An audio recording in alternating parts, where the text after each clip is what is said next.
Nick rarely, if ever, checked his wife's phone. She knew that, which was why she never bothered with extra security. But today, as he glanced at her emails on her iPhone, something unexpected caught his eye. He wasn't one to invade anyone's privacy.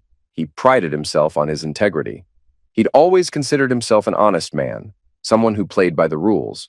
But with his wife leaving for a business trip in a few weeks, he needed a simple piece of information: the name of her hotel. She had mentioned it before, but he hadn't been paying attention. The last thing he wanted was to spark another argument about how he never listened. Lately, those had become all too common. Since their wedding 5 years ago, this would be the longest they had spent apart. He had even thought about doing something thoughtful, like sending a bouquet to her room. A small, romantic gesture, a reminder that no matter the distance, she was still the love of his life. After all, what better place to show his devotion than the city of love? Paris. But as he read further, a sickening realization set in. He wasn't the one she'd be sharing that romance with. Dwayne, his wife's coworker. Nick's fingers hovered over the screen as he hesitated for just a moment before punching in her phone's passcode, their wedding date. The inbox was filled with messages between Linda and Dwayne, carefully worded to appear professional, but not careful enough. The two of them had been making plans. Late-night walks along the Champs-Élysées, a private boat ride on the Seine, secret rendezvous under the Parisian sky. It wasn't just the betrayal itself that stunned him, it was how careless they had been. Linda, an attorney, should have known better. So should Dwayne, a paralegal at her firm. They all worked in litigation. They had spent years dissecting emails, uncovering hidden affairs, and watching people's lives implode in discovery. And yet here they were, leaving behind a digital trail of their affair, plain as day. Nick hadn't paid much attention when Linda first told him about the trip. Some tedious arbitration case that would keep her so busy, she wouldn't even have time to enjoy the city. That's what she had said. But something about the way she said it had bothered him. He couldn't put his finger on it at the time, but now it all made sense. She had avoided eye contact, brushed it off too casually. She knew Paris was one of his favorite places. They had always talked about going together, making it their special trip one day. And now she was going for the first time, but with someone else. Nick's stomach clenched as he scrolled further. "Why don't you just ditch the Boy Scout, so we can have more time together?"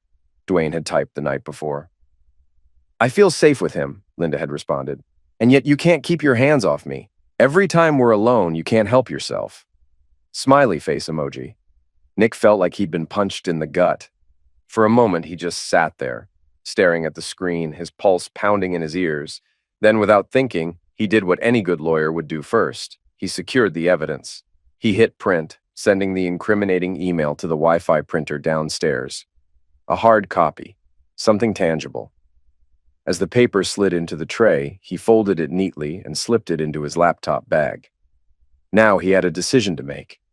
He could storm upstairs, confront her the second she walked through the door, let his rage take over. Part of him wanted that. Wanted to scream, to throw things, to make her feel even a fraction of what he was feeling. But that wouldn't serve him. No, if he wanted to win this, he needed to play it smart. Nick took a deep breath, pushing down the white-hot anger bubbling in his chest. He needed a strategy. Confronting her now would be a mistake. He had to control the narrative, dictate the terms of how this ended. And that meant staying quiet, for now. First things first, he needed to leave. Divorce laws in Virginia flashed through his mind. He remembered the basics from his bar exam years ago, but a refresher wouldn't hurt. Infidelity was a valid reason for divorce and could impact settlements. But there were technicalities. One of them was connivance. If he stayed, if he found out and continued living with her like nothing had changed, it could weaken his case. She could argue he had condoned it. No, that wasn't happening. Nick grabbed a suitcase from the closet and started packing. He worked quickly, efficiently, grabbing everything he'd need. Bank statements, tax returns, retirement account documents. By the time he zipped up the bag and set it by the door, he heard the faint sound of footsteps outside. The front door unlocked. Linda was home. Linda had returned from her run. Nick heard her moving around in the kitchen as he emerged from his basement office. He decided to act slightly off balance, as if something were troubling him, when he spotted her drinking Gatorade. Her shoulder-length brown hair was pulled back into a ponytail, her face flushed from exercise. She looked good. Shame she was a filthy cheat. At that moment, something inside him shifted. Love was officially dead. I've got news, he said, forcing a grim smile. I'm going to Paris. Linda froze. The color drained from her face, her blue eyes momentarily going wide before she quickly masked her reaction. Paris? As in Paris, Virginia? She asked, her voice casual, but the moment of hesitation betrayed her. Sven just called, Nick continued smoothly. Turns out we lost a motion in my insurance case and now we have to prep a witness. The judge is furious and everything's a mess. I'll be traveling for a few weeks. Might stop by to do laundry if I get a chance. Poor thing, Linda replied, tilting her head just enough to feign sympathy. Maybe your firm's hiring. Nick met her gaze. Honestly, I'd rather go to your Paris. Her smirk faltered just slightly before she regained her composure. Well, send over your resume. Maybe you have the right qualifications. A jab. A reminder that her law school had ranked higher than his. She hesitated for a second, then made a slight move as if to hug him, but Nick turned away before she could close the gap. He needed to put distance between them. Otherwise, he wasn't sure he could stop the violent thoughts flashing through his mind. As he headed toward the stairs, her voice followed him. What do you want for dinner? I won't be here, he called back without turning around. I'll grab something on the way. Sven wants me to hit the road immediately. He heard her footsteps behind him as she followed him to the door. She watched as he picked up his suitcases, lips pressed together in something that almost looked like concern. As he reached for the handle, she leaned in for a kiss. Nick pulled back just enough to avoid her. I think I'm coming down with something, he said, touching his throat. Could be allergies, but I don't want to risk passing it to you. Linda followed him outside as he loaded the car. When will you be back? Probably not until Friday at the earliest. After Paris, we're heading to Roanoke. Then next week, Baltimore. She was calculating. He could see it in her expression, the gears turning as she worked through how much unexpected free time she'd just been gifted. Nick gave a casual wave and drove off, letting her assume he was simply irritated about working on a Saturday. It was better this way. Let her believe she was getting away with it, that she had time. He drove for miles until he spotted a shopping center with a coffee shop. Parking, he grabbed a seat inside and ordered a black coffee. Like most lawyers, he thought best when writing things down. Flipping open his notebook, he started listing everything he needed to do. And that's when the realization hit him. Not once had he considered reconciliation, not even for a second. This wasn't about salvaging anything. There would be consequences. The only question was how far he was willing to go. His phone rang, interrupting his thoughts. The number was unfamiliar. Yeah? Nick answered, keeping his tone neutral. The voice on the other end wasted no time. Mr. Buford, my name's Sam Granger. We haven't met, but I'll get straight to the point. I pulled your contact from old real estate records. I buy older homes, tear them down, and put up new builds. Nick's frown deepened. His house wasn't that old. It was solid, comfortable. Why the hell was this guy talking about demolishing it? Granger kept talking. Look, I know people hate developers like me, but they don't complain as much when I hand them a check. Nick's legal mind kicked in, piecing things together. He kept his response measured. I see. Go on. I'd love to buy your place, Granger continued. It's a great lot, and I'm looking to build there. Normally, I'd offer to construct a new home for you, but with the way permits work in this county, that's a long process. My model is simple. Buy, demolish, rebuild fast. So I'd be making you a cash offer. If you and your wife are interested in selling, I think we could strike a deal. A grin spread across Nick's face. Linda had been the one to choose the house. She'd fallen for its charm. The big yard, the woods at the back, the creek winding through the property. She had imagined raising kids there. She had loved the treehouse just visible from their bedroom window, saying it made the place feel like a home. Nick? He had just liked the price and the easy commute. Well, Sam, Nick said, adjusting his tone, I'll be pretty tied up with work for the next few days, so I can't guarantee access to the property. Well, that's no problem, Sam replied. Since I'm planning to tear it down, I don't need to see the inside. I've already checked it out from the street. How about we meet Sunday morning? Nick tapped his fingers against the table, thinking. Sunday works, and just so you know, I'll be handling the closing paperwork myself. My wife's tied up with work, and I'll be using power of attorney on her behalf. That's fine. I'll send over the paperwork. Nick jotted down the details, already drafting the next steps in his head. Linda felt safe with her Boy Scout, didn't she? That's because she had no idea that scouting was designed for warfare, Stealth, strategy, survival. She wouldn't even see it coming. But first, he needed intel. He knocked over his empty coffee cup, stood, and walked to his car. Once inside, he pulled out his phone and scrolled through his contacts. He hit dial. "Frank," he said when the call connected, "I need a favor, and I need it now." Frank Berry was a private investigator. During his years as a corporate lawyer, Nick had taken on pro bono cases, helping people navigate legal issues on the side. It had started as a way to give back, a sense of public service. But it had also provided something his day job rarely did, real courtroom experience. And right now, he was about to put everything he had learned to use. Nick had first met Frank through a law school classmate who had recommended him for a particularly grim case, a divorce entangled with allegations of child misuse. A stepfather had been attacking his stepdaughter, and when law enforcement failed to act fast enough, Frank had gathered the evidence that led to the man's arrest. His work had been instrumental in resolving the divorce swiftly, ensuring the mother and child were protected. Frank sat in silence, absorbing everything as Nick laid out what he had discovered. After a moment, Frank spoke. "You really think she's bold enough to bring him into your bed tonight?" Nick's expression was tight. "She's arrogant," he corrected. "One of the top students in her class believes she's untouchable." Frank exhaled, considering. "I'll handle this myself. Consider it a favor. That Rivera case you sent me brought me more business than I know what to do with. My phone hasn't stopped ringing." Nick gave a small nod. "I appreciate it." Then he added, "By the way, there's a treehouse in the backyard. It's got a clear line of sight into the master bedroom. She's into martial arts, likes to practice with the curtains open. Used to weird me out, but I stopped noticing after a while. You can get to it through the woods after dark. Just cross the creek. No fences, no dogs. There's a service road nearby where you can park." "Good to know," Frank said.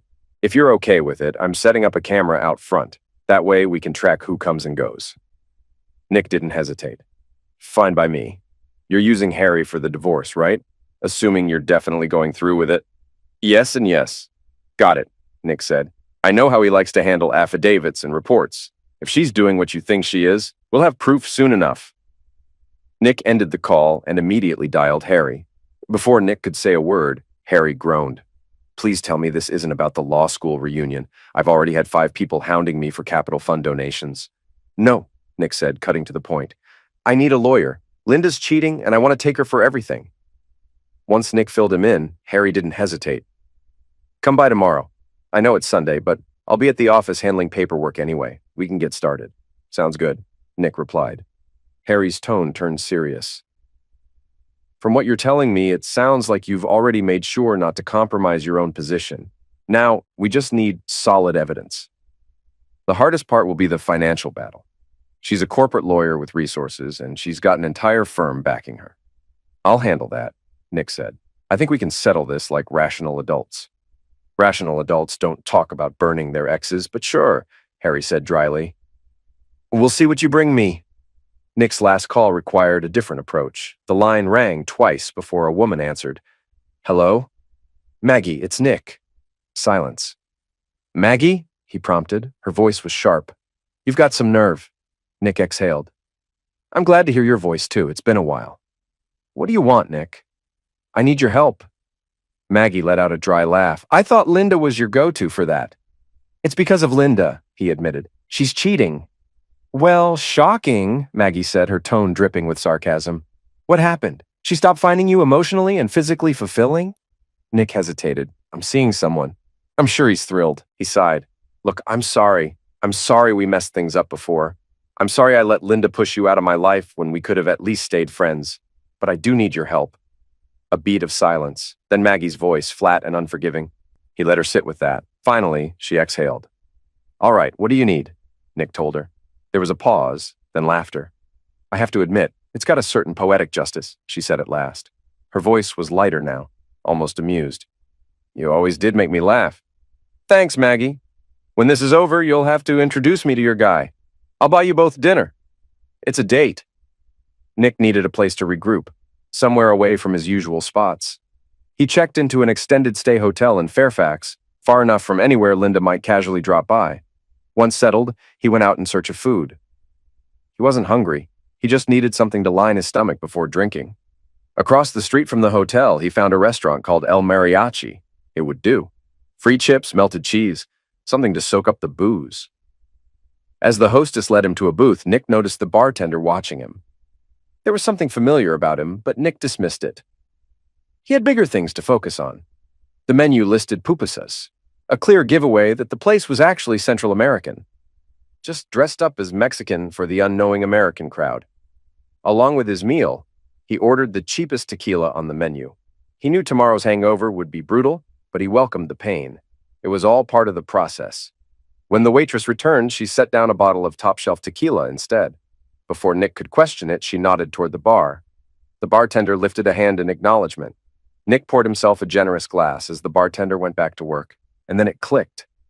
The man had been at the Rivera divorce hearings and at the criminal trials, always sitting in the back row, alone, never speaking to anyone. Once, after a particularly brutal hearing, Sonia's daughter had hugged him. When Nick had asked Sonia who he was, she had only called him a family friend. Nick finished his meal in silence, jotting notes in his notebook between drinks. By the time the waitress cleared his plate, he felt unsteady, as if the room had started to shift beneath him. He pushed himself up and made his way to the restroom, steadying himself against the walls as he walked. When he returned, the bartender was sitting in his booth, waiting. "Senor Nick," the man said, extending a hand. "Good to see you." Nick shook it, leaning back against the booth. "I never got a chance to thank you," the bartender said, his voice calm, "for helping my cousin get rid of that creep she was married to." Nick was about to brush off the bartender's comment, but the man wasn't finished. "He got what was coming to him, you know," the bartender continued, casually swirling the rag in his hands. "Word is, he got a real bad kicking in prison. Won't be walking again. Probably won't be eating anything solid either."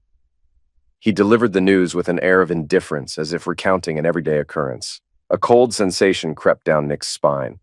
"I hadn't heard that," he said, keeping his voice even. The bartender shrugged. "Old news. Anyway, what brings you here alone on a Saturday night? Where's your lovely wife?" Nick met his gaze.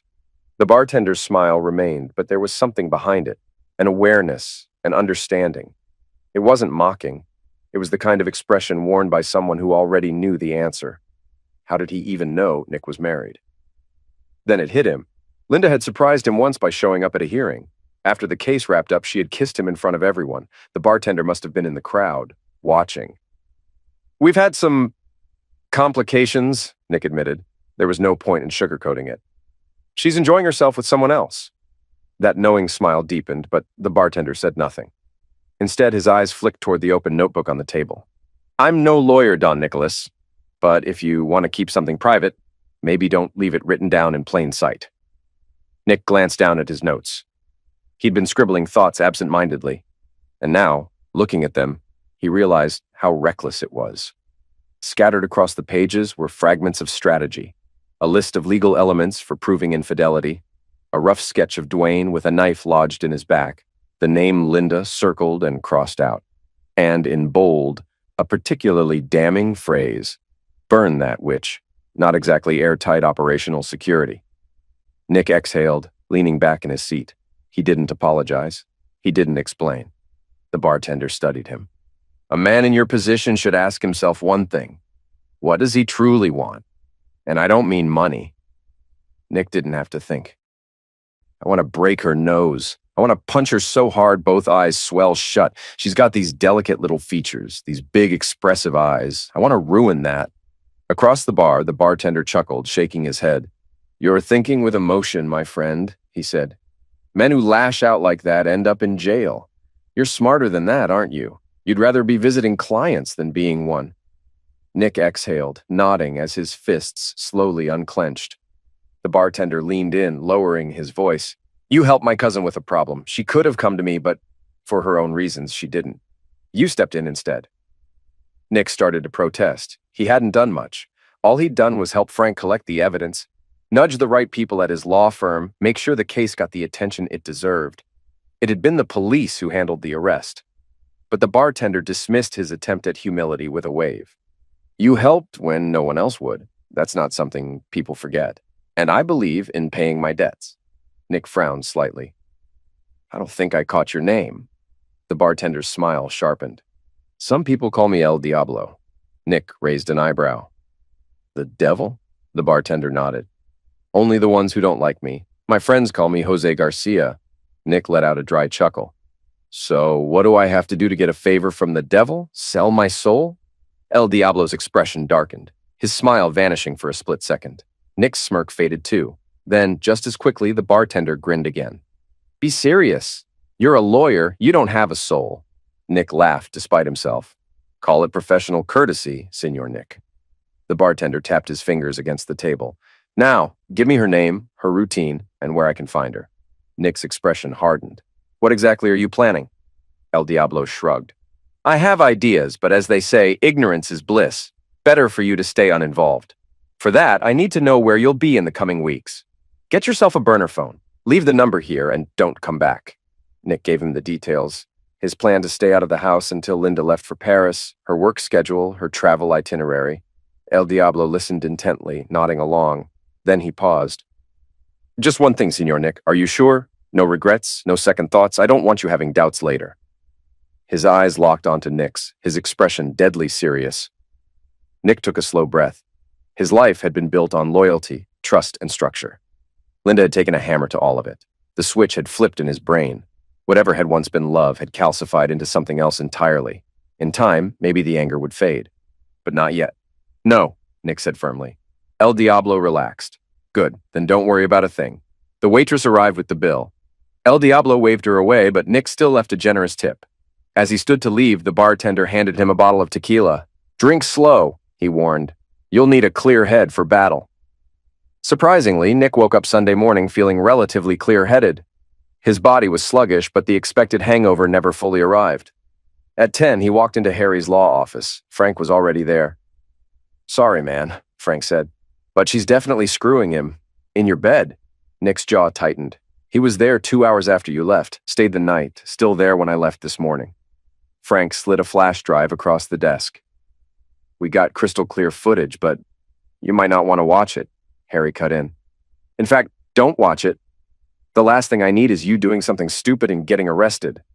Nick picked up the flash drive, turning it over in his fingers. Just give me the rundown. Frank sighed. I used the treehouse like you suggested, got clean shots of their faces, and everything else. Nick's grip tightened. And? Frank hesitated. They barely spoke. It was just physical, like two animals in heat. Nick exhaled slowly, his expression unreadable. Doesn't change anything. Frank shifted uncomfortably. I won't get into details, but let's just say they've got endurance. Nick let out a dry laugh, devoid of humor. Wonderful, exactly what I wanted to hear. Sorry, Frank said with a half shrug.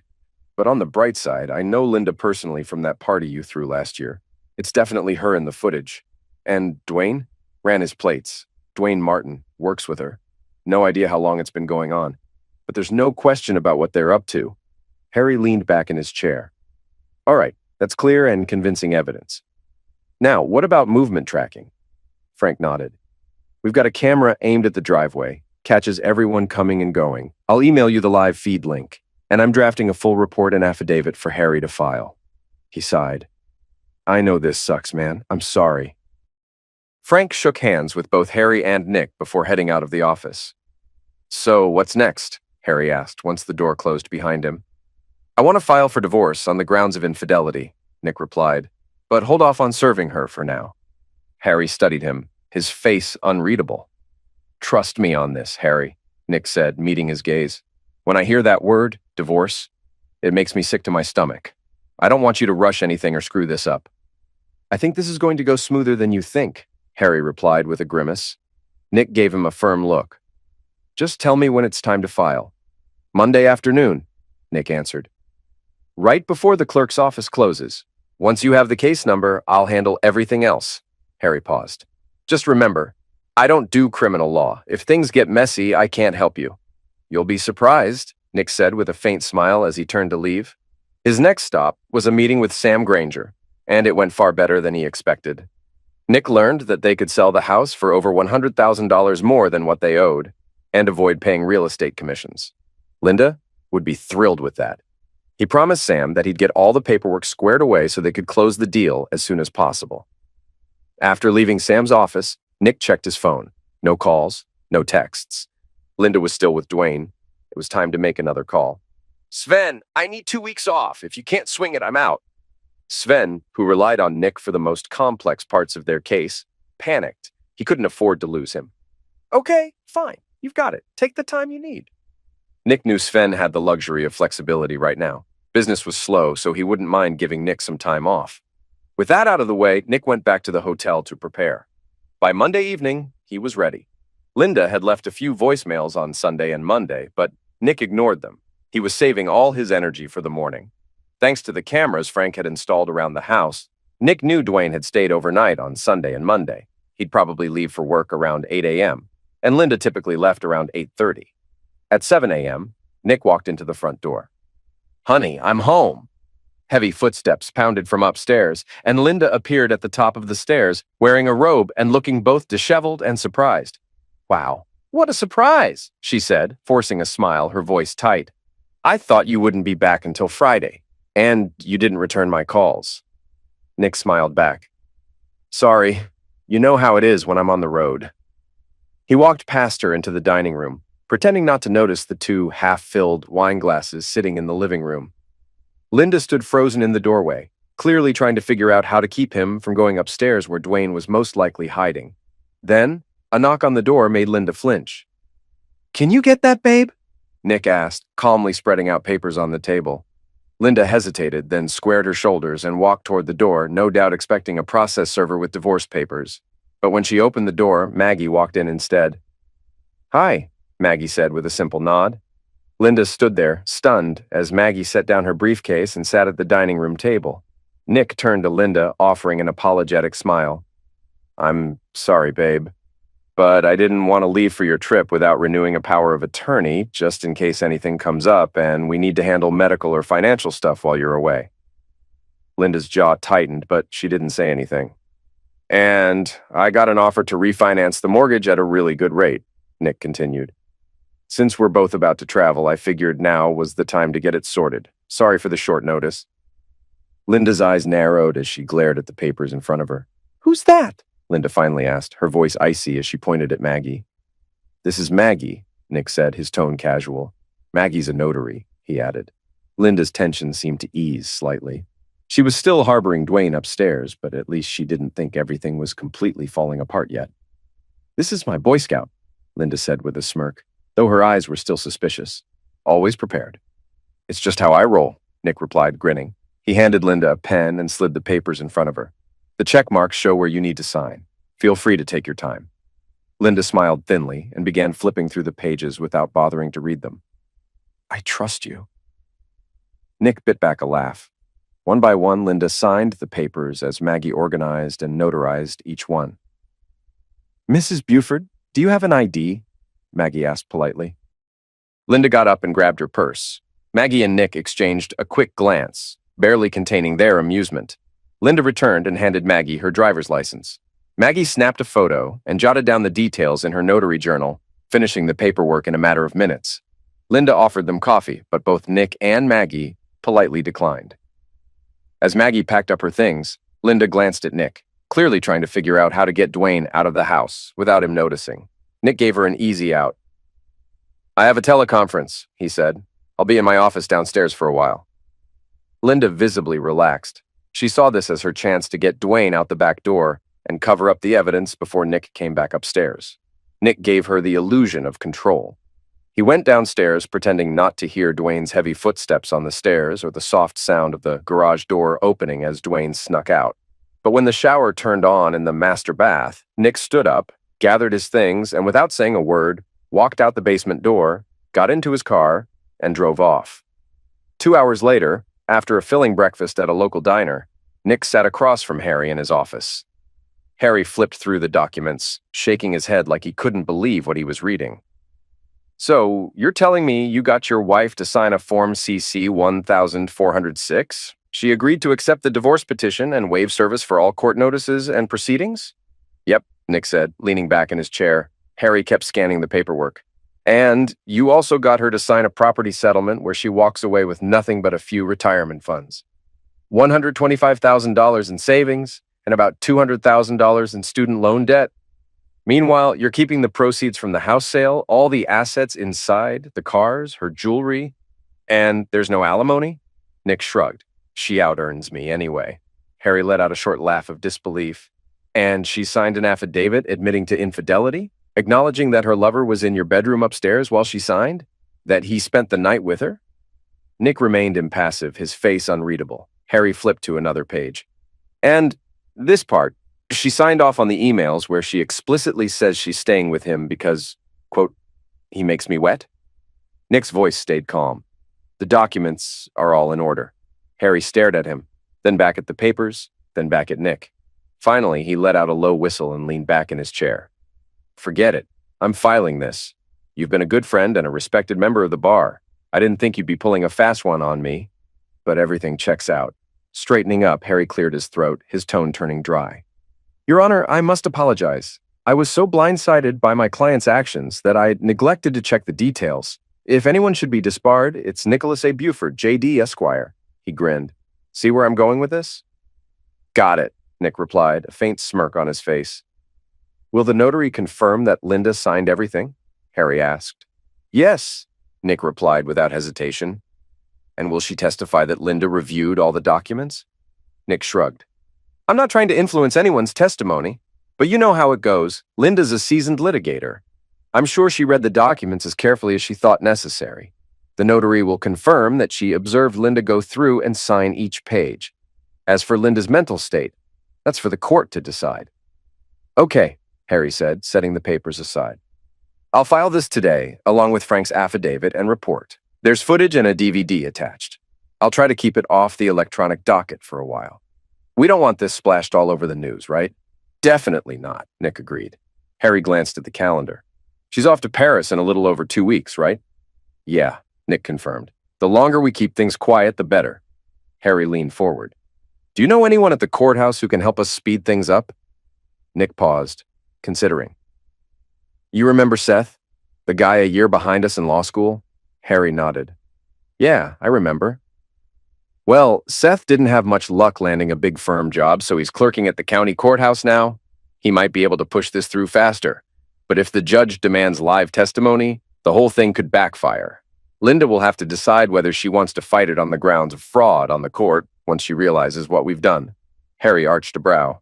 And if she does, Nick smirked. Then I may have to find another lawyer. Fair enough, Harry replied, cracking a smile. Someday I'll want the full story. But right now I'm not asking. For the next 2 weeks, Nick kept his distance from Linda. He sent her texts at odd hours, apologizing for being swamped with work. He picked up just enough of her calls to keep her from getting suspicious. Gradually, she started calling less and less. You really rattled her, Frank told him at the end of the first week. Based on the footage, Dwayne hasn't been back to the house since Tuesday morning. I'm not sure if they're meeting up at his place or sneaking around the office, but they haven't been at your house together. Keep me posted if that changes, Nick said, his tone neutral. The only change was that Nick quietly returned to the house when Linda was away. He gathered the financial records he needed and signed off on the final contract with Sam Granger. The sale was set to close while Linda was in France. The rest of the time, he kept a low profile, hitting the gym, reading books, and reflecting on how he'd found himself in this mess at 30 years old, watching his life fall apart. He asked Sven for a few more weeks off. Sven, though reluctant, agreed. She's back with him at the house now, Frank told him one Saturday, a week before Linda's flight. Thanks, Nick said, though the news barely registered. The house would be gone soon. He didn't care about the contents anymore. He was ready to move on. By then, Nick had reviewed the footage Frank had given him. He watched it like an attorney scrutinizing a case file, detached and methodical. Dwayne was a few years younger than Nick, in great shape, always posing in front of mirrors at the gym. According to Frank's intel, he was nothing special outside of his physique. Nick wasn't obsessed with looking like a bodybuilder, but he kept in good shape. Linda, however, seemed to have chosen a superficial accessory rather than a true partner. That didn't bother him anymore. Before he knew it, Linda was boarding her flight to Paris. Frank had someone follow her to the airport, and once her plane was airborne, Nick made his move. He went straight to the house, packed up every piece of Linda's clothing, and threw it into a pile in the living room. He also grabbed everything he wanted to keep. The next morning, Movers arrived to pack up her belongings and send them to a storage unit. Nick's things were moved into the apartment he'd found. Thanks to Sam Granger's connections, most of the furniture sold quickly. When the house was finally empty, Nick walked through it one last time, taking in the silence. Then he did something final. He gathered the wedding album, photos, and Linda's wedding dress. Under the treehouse Linda had once adored, he carefully set the photos and album on the fire pit, drenched the dress with lighter fluid, and lit the match. As the flames engulfed the mementos, Nick watched with a quiet satisfaction. Frank's camera caught every moment, the pages curling and the faces distorting in the fire, the dress blackening and crumbling to ash. The following day, Nick completed the sale of the house, signing as Linda's legal representative under her power of attorney. If only she had taken the time to read the fine print before putting pen to paper. Using a separate financial power of attorney, Nick transferred the funds from the sale directly into his personal account. 3 days later, he closed both of their joint accounts. By the time Linda was enjoying her trip to France, the demolition crew had arrived to tear down the house. Within days, it was reduced to a bare lot. The treehouse, the one Linda had envisioned for their imaginary children, was gone too. In its place, the plans called for a gazebo. But, just as the lot was cleared, construction ground to a halt. There had been a delay in the permitting process. Nick and his old law school buddy, who now worked in the county's permit office, were confident it would all get worked out in a matter of days once the proper paperwork was filed after Linda's return. During this time, Nick completely cut off contact with Linda. He ignored her calls, stopped texting, let her voicemails accumulate. Her friends and family had tried reaching out, but Nick kept his responses vague, claiming he was busy traveling. He wanted to avoid anyone showing up at the house and realizing it was gone.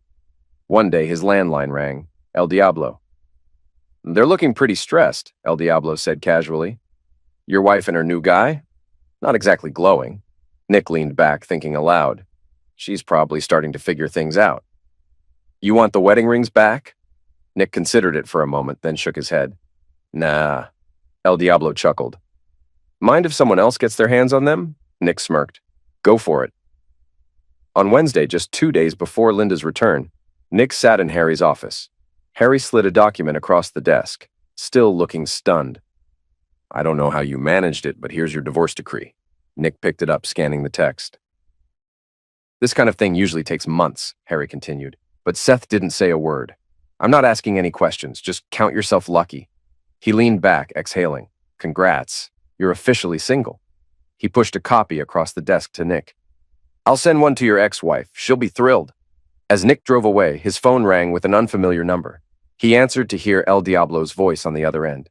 "Nick, you need to take a vacation, right now. Go somewhere public. Make sure people can vouch for where you've been."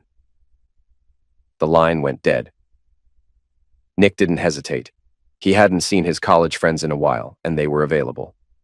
That afternoon, he hopped on an Amtrak train to New York, took in a few Broadway shows, explored museums, and spent time with friends over coffee, lunch, and dinner, most of which he paid for with his credit card.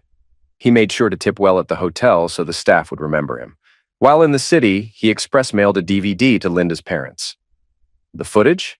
It was of him burning her wedding dress and album.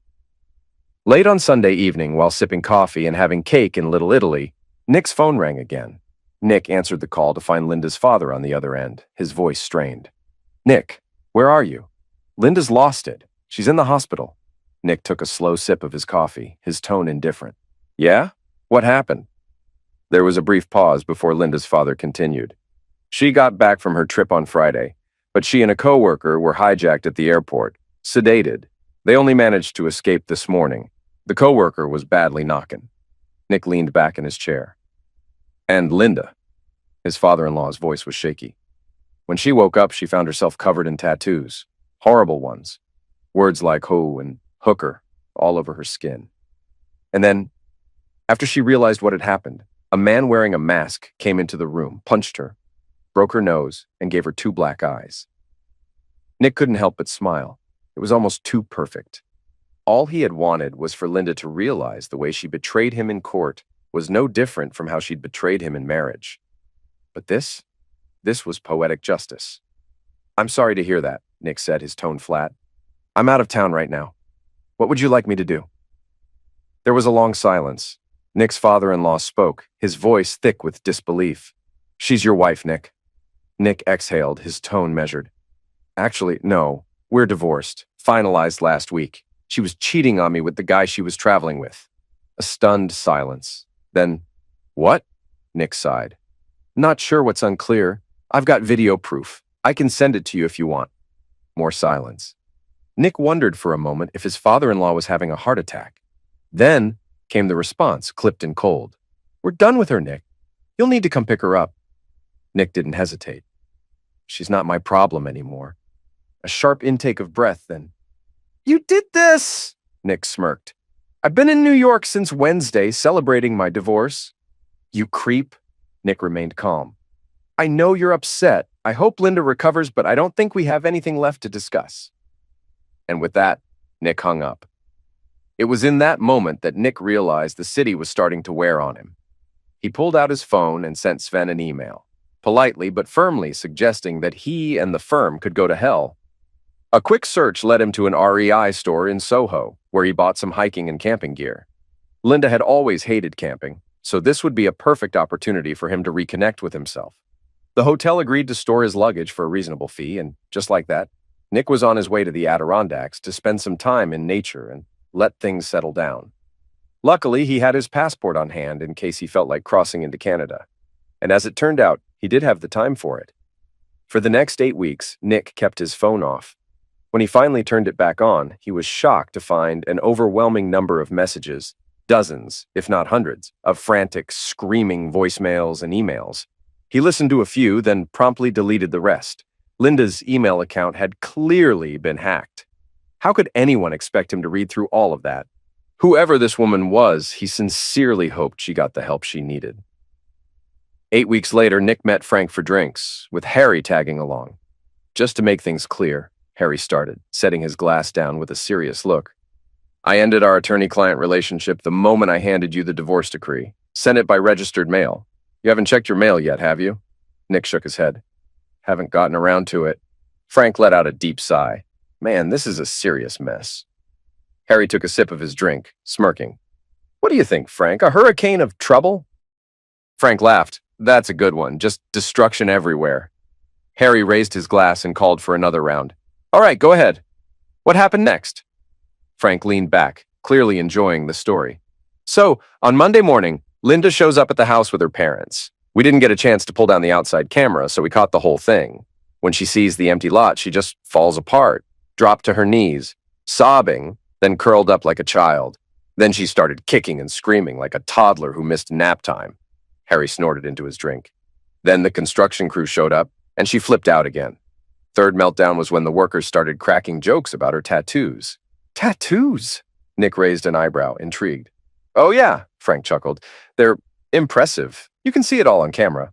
Hooker, puta. I love phallus. Her face, neck, arms, covered. And that's on top of the black eyes and the duct tape job on her nose. It was wild. Harry shook his head. Later that afternoon, she stormed into my office with a couple of her big firm lawyer friends. No appointment, naturally. I made them wait about 15 minutes. Loaded my Glock just in case. Gotta love Virginia. Nick grinned. And then what? They started yelling about emergency motions, bar complaints, contempt charges, everything, Harry said, rolling his eyes. I tried to keep my cool, but I couldn't stop staring at her ink. Red and blue all over her face. You couldn't miss it. Nick took a sip of his drink. So what happened next? Harry smirked. Once they calmed down a bit, I asked, what exactly is the issue here? Which sworn statement is false? Frank chuckled. And they just sat there like idiots. Harry leaned back. So I asked, is there any dispute that your client cheated on Nick? And they all said, no. Frank let out an amused snort. Harry shrugged. So I turned on the video, and there's Linda clear as day in bed with another guy who isn't her husband. Nick raised an eyebrow. Did they even bother looking at the case files before showing up? Apparently not, Harry said dryly. They just stared at each other. Then Linda started yelling about how you didn't even give me a chance to explain. So I asked, what exactly is there to explain? She went quiet after that. Nick chuckled. Did she say anything about the house? Oh, she screamed about that too, Harry said, smirking. Claimed she never agreed to let you sell it, that you burned her wedding dress and photos. Nick grinned. And I showed her the powers of attorney she signed. Then I pointed out the property settlement agreement that gave you full control over her things. Told her she was lucky she still had her clothes. Nick shook his head. Did she even try to deny signing it? Nope, Harry said, taking a sip of his drink. But she kept insisting she didn't agree to any of it. Nick smirked. So her entire defense boiled down to, I didn't read what I signed? Exactly. I told her to imagine how well that would go over under cross-examination.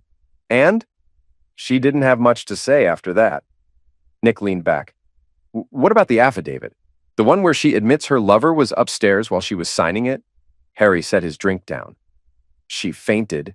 Nick nearly choked on his own. You're kidding. Dead serious, Harry said. I called emergency. Paramedics showed up, but she refused to go to the hospital. Then she started ranting about the tattoos and Dwayne getting beat up. Nick laughed. And what did you tell her? I told her I had nothing to do with it, that I was out of town. Then I helpfully suggested that maybe Dwayne pissed off another woman's husband. Or maybe her other side piece didn't appreciate her getting in the way. Nick burst out laughing. Harry shrugged. I also told her if she wanted to press charges, she knew where the Fairfax PD was. Nick leaned back. Man, I wish I had seen that. Harry smiled. It gets better. They started talking about filing for reconsideration. So I casually mentioned that I'd received an anonymous email that morning. Nick raised an eyebrow. What did the email say? Just that copies of all the videos, the ones of Linda and Dwayne in your bed before she went to Paris, would be sent to everyone she knew if she didn't drop the case. Nick blinked. What did it say about me? Oh, it made it clear you had nothing to do with it, said these were just friends of yours covering for you, and if she pushed it, they'd hit send on those videos that day.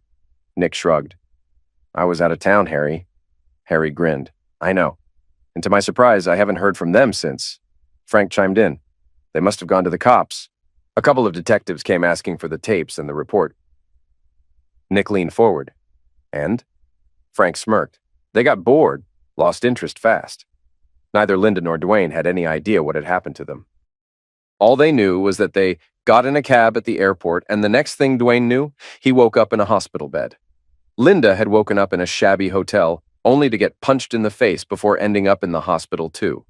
To make things even worse, the hotel had charged everything, room service, the minibar, straight to her credit card. This time, Harry said, you'll be glad to know the New York cops actually followed up on your alibi. They even contacted your friends. And guess what?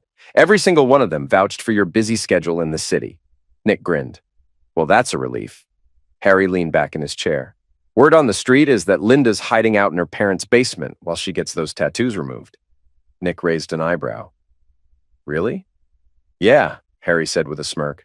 Problem is, they charge by the square inch. Since she's covered from head to toe, it's going to cost her a fortune. We're talking tens of thousands of dollars. Nick shrugged. Sounds like her problem, not mine. Harry gave Nick a knowing look, while Frank stifled a laugh. So, how's Meat Eater doing? Nick asked. Harry sighed deeply. From what I hear, he's in rough shape. He's got a long road ahead with physical therapy. Head injuries? Nick inquired. Multiple concussions. His coordination is shot.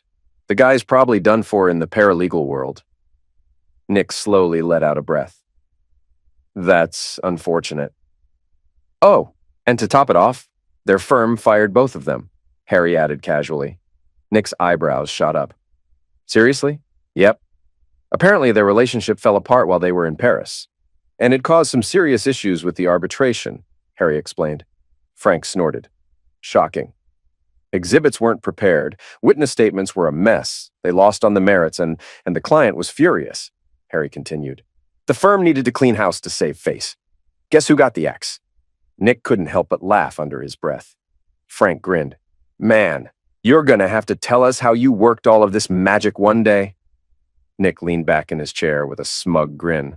What magic? I'm just a Boy Scout. As Nick walked out of the bar, Maggie was waiting for him in the car. I'm a little jealous, she said as he slid into the driver's seat. Nick glanced at her. Jealous of what? No one even asked if I actually notarized those documents, or if she even bothered to read them before signing, Maggie replied, an amused tone in her voice. Nick chuckled. And what would you have told them? That I watched her go over every page carefully before signing. But as for how long she took, I can't exactly put a timer on that, Maggie teased. Nick grinned. Sounds like a solid answer. We should talk about this over dinner, she said, reclining in her seat.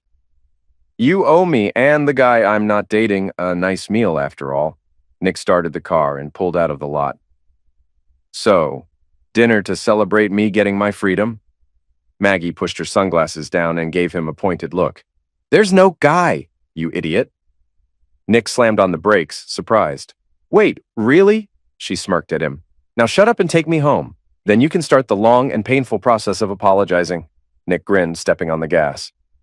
All right, but first I need to make a quick stop by the post office. Why? Maggie asked, a bit curious. Nick reached into the glove compartment and pulled out a card with a Boy Scout emblem on the front. I'm sending a letter to a friend, he said with a mischievous grin. Maggie glanced at the card. And what's in the letter?